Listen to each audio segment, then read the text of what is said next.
আসসালামু আলাইকুম। দেখুন, এগুলো হচ্ছে কচুরমুখী। এগুলো সিদ্ধ করা হয়েছে, এরপর একে একে বাছা হয়েছে। কার কি এলাকায় কী নামে ডাকে আমি জানি না।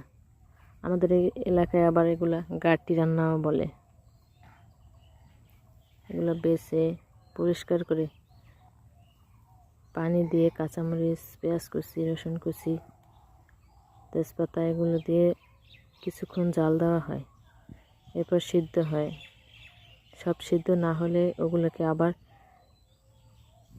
দিয়ে নেওয়া হয়। কাঁচা মশলা বাটাও দেওয়া হয়েছে।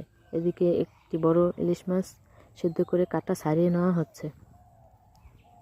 অনেকে আবার কাটা সহ দেয়,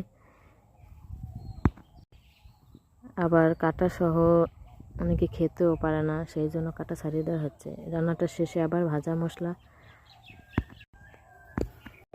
পেঁয়াজ রসুন বেরেস্তা করে তেল সহ আবার ওগুলো ঢেলে দেওয়া হবে। এই দেখুন, পেঁয়াজ বেরেস্তাটা দেখতে কত লাল লাল হয়েছে। এখন রান্নার শেষে এগুলো দেওয়া হচ্ছে। আর এই কচুরমুখী রান্নাটাও যত জাল দেবেন ততই স্বাদ হচ্ছে। কিছু তেঁতুল দেওয়া হচ্ছে।